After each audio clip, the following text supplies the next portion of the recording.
Jacob Rivers and Emily Hart had never believed in the supernatural.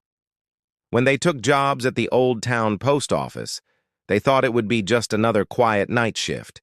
But the building had a secret, one that watched, waited, and remembered. The letters weren't just messages, they were warnings.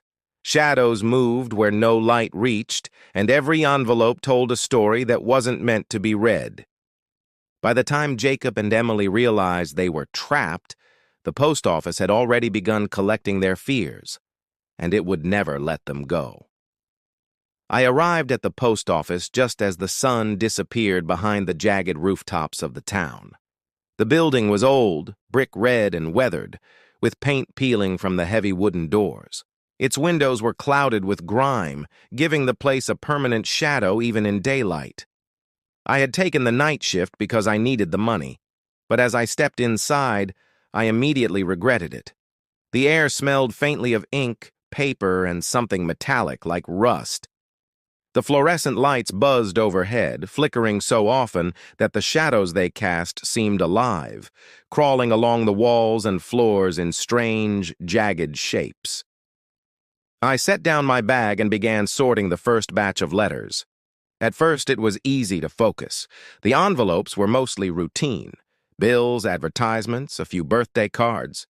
But the silence of the post office pressed against my ears, thick and oppressive. Every small noise, the shuffle of paper, the hum of the heater, felt magnified, like the building itself was listening. When I bent over a stack of packages, I thought I saw something move in the corner of my eye. I straightened up and scanned the room, but there was nothing, just empty rows of mailboxes and the dim light bouncing off the counter. I tried to shake off the feeling, but it clung to me, a sticky weight I couldn't escape. As the clock ticked past 10, I heard a soft scraping sound from the back room. My heart jumped, and I froze. The sound stopped when I moved closer, replaced by a faint whisper, almost like paper brushing against paper, but irregular, uneven, urgent. My hand hovered over the door handle, trembling. But when I opened it, the room was empty. Boxes of mail were stacked neatly, as if waiting for someone, but there was no one there. I closed the door and leaned against it, chest heaving, telling myself it was just nerves. Hours passed slowly, each minute stretching like an eternity. The shadows seemed to grow darker, reaching across the walls like long fingers. My eyes kept catching envelopes that weren't there a moment before, lying on the counter in haphazard piles. I picked one up. The handwriting was jagged, slanted, frantic. No return address, no stamp, no indication it belonged to anyone. My fingers tingled as I held it, a cold sense of dread creeping up my spine. And then I heard it. A muffled scream, low and distant, echoing through the brick halls.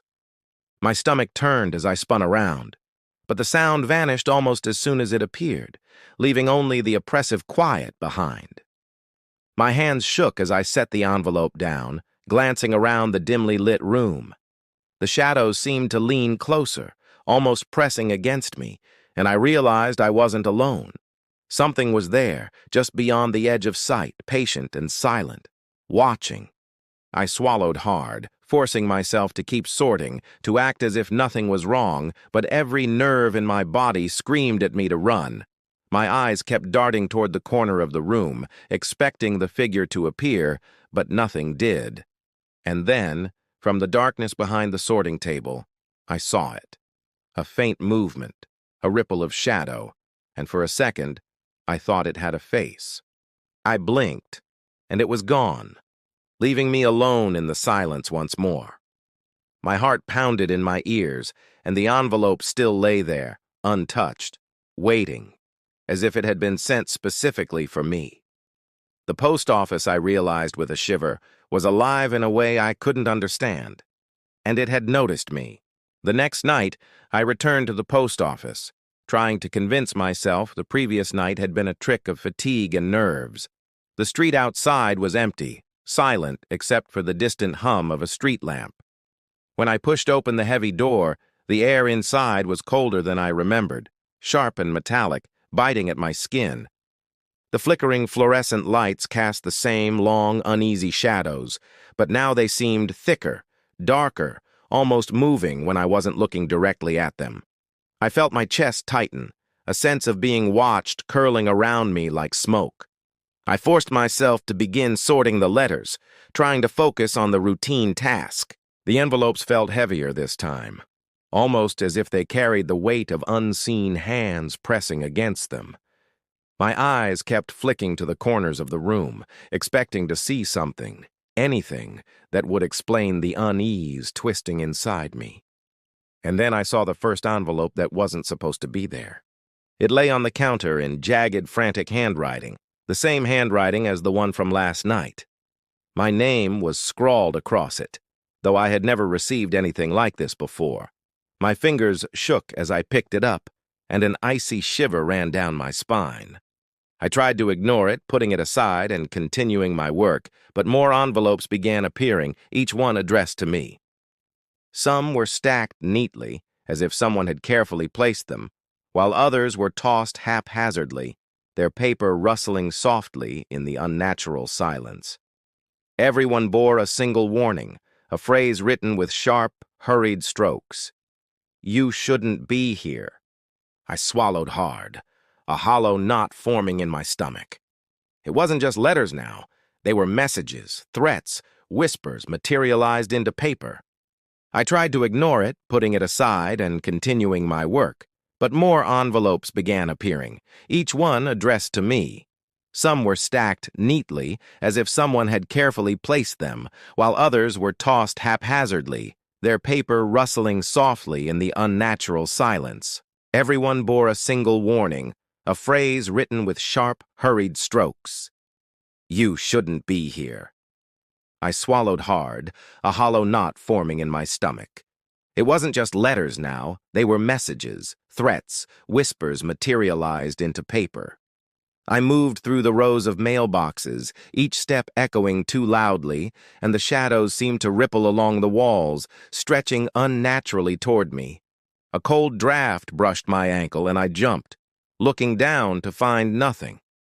The packages and letters around me remained untouched, but the sense of being followed intensified, prickling at the back of my neck. I dared not turn too quickly, afraid whatever was watching would see me. Then I saw it, a shadow slipping along the wall. It didn't match the flickering light. It moved with a subtle, almost serpentine grace, stretching and condensing like it had no real form. For a brief moment I could swear it had a face, but every time I blinked, it was gone, leaving only the oppressive silence and the feeling of eyes boring into my skin. My heart raced and my hands trembled as I picked up another envelope. The writing inside made my blood run cold. It described things I had never told anyone, private fears and regrets that I had never written down. Yet somehow the letter knew. The room grew colder, shadows lengthened, and the fluorescent lights flickered violently, bathing the room in sudden, stuttering darkness. I felt it then, a presence, patient and waiting, circling around me, watching my every move. My breath came in short, shallow gasps as I realized, with a shiver, that the post office itself was alive, and it didn't like intruders. By the time I left, dawn was breaking. I stumbled out into the pale morning light, shaking, my skin cold and clammy. The letters had followed me to the counter, a small silent reminder that I wasn't safe. And even as I walked away, I could feel it, just beyond the edge of sight, still watching, waiting for the next night. By the third night, exhaustion had settled into my bones. Sleep had become a stranger, leaving me tense and irritable, haunted by images of flickering lights and shadowed corners. The post office no longer felt like a building. It felt like a living thing, patient and alert, aware of every breath I took. As I stepped through the doors, the metallic chill wrapped around me, sharper than before, and the fluorescent lights buzzed with a strange intensity, casting trembling shadows across the rows of mailboxes. I tried to focus on sorting, stacking letters and packages mechanically, but my hands shook so badly that envelopes slipped through my fingers, That S when I noticed it, a door at the back of the post office I had never seen. Its paint was cracked and faded, the wood darkened with age, and yet it seemed to call to me, whispering in a language I didn't understand. Every instinct screamed at me to ignore it, to leave it alone, but my feet moved before my mind could catch up. The door creaked as I pushed it open, revealing a narrow, dimly lit corridor lined with mailboxes. Some were rusted, some open, some stuffed with letters yellowed with age. The air smelled stale and metallic, and I felt a subtle vibration beneath my feet, like the building itself was breathing. A faint scratching sound echoed from the far end, irregular and persistent, like fingernails on wood. I froze, every nerve in my body alert, but curiosity, or perhaps dread, drove me forward. The corridor twisted in ways that didn't make sense. Walls narrowed and widened, shadows lengthened unnaturally, and the floor creaked underfoot as if responding to my presence. At the very end, a single mailbox hung low, its metal surface tarnished.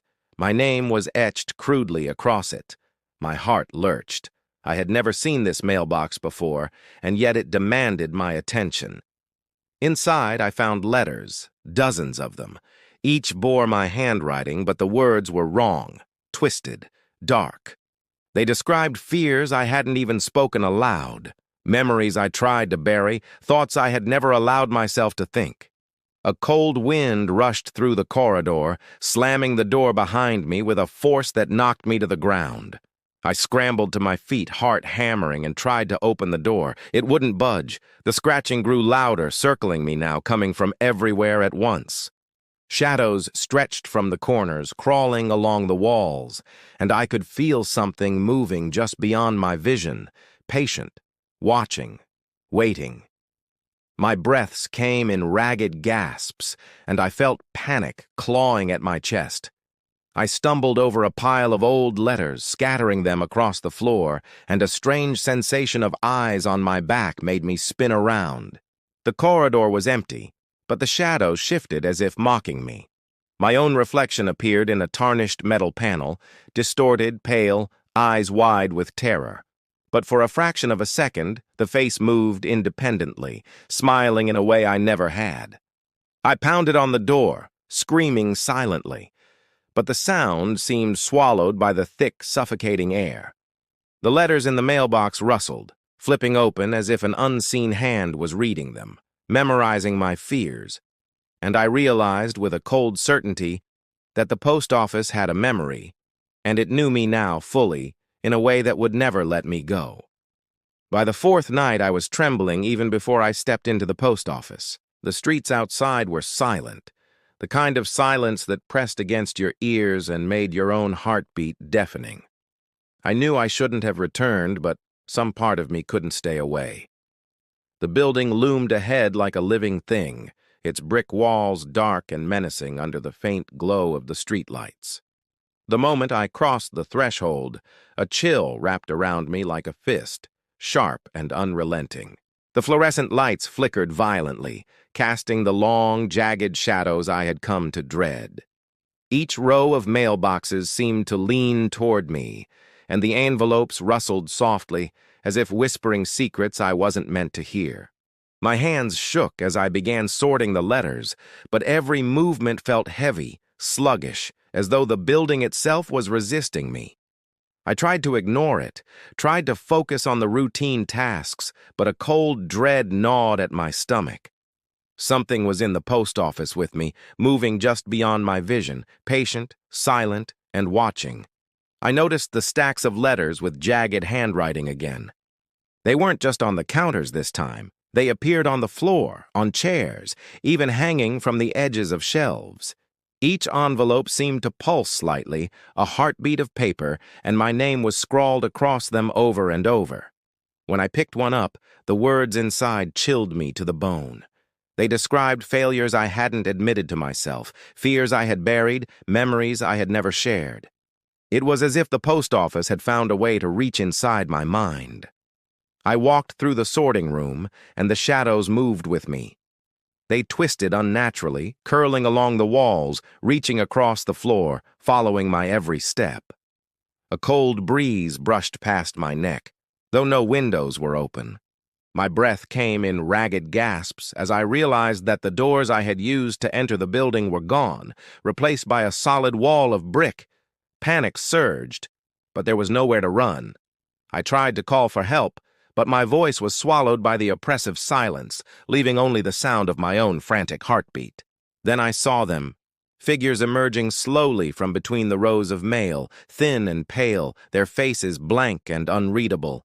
They didn't walk. They glided, jerking unnaturally, their movements inhuman. They reached out toward me, and the cold seeped into my bones.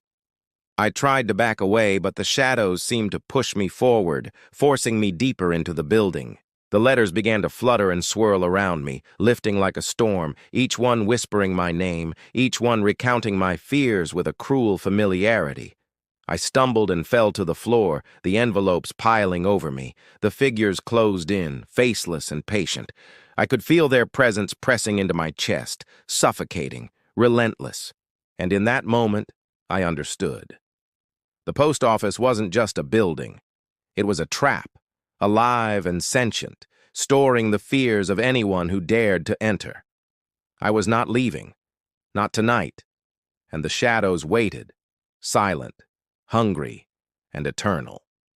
I woke to the pale light of morning streaming through the post office windows, though my body ached as if I had spent years on the cold concrete floor. For a moment I thought it had all been a nightmare.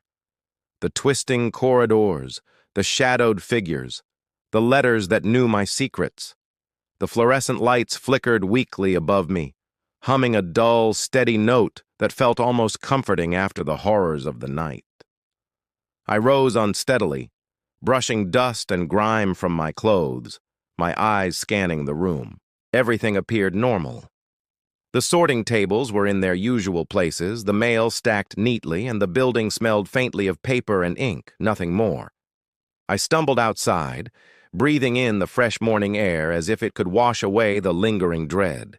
The streets were quiet, the town still sleeping. I told myself I would never return to the post office at night, that I would put this behind me.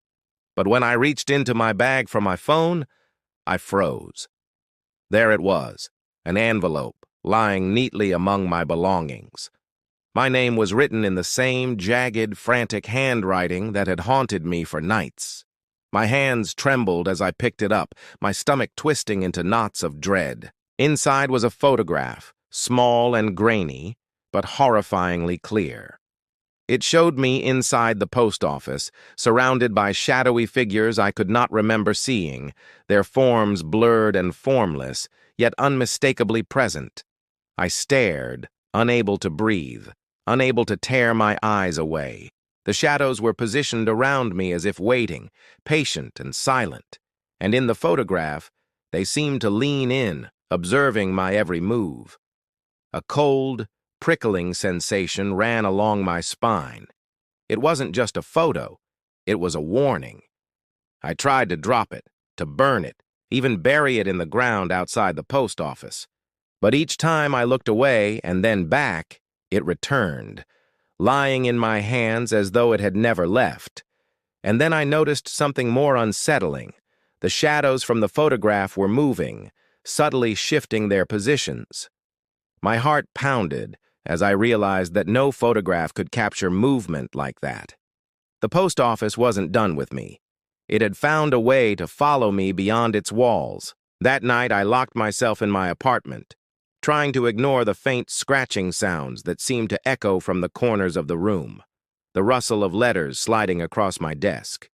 Sleep refused to come, and when I dared to close my eyes, I could feel their presence, waiting just beyond the veil of consciousness.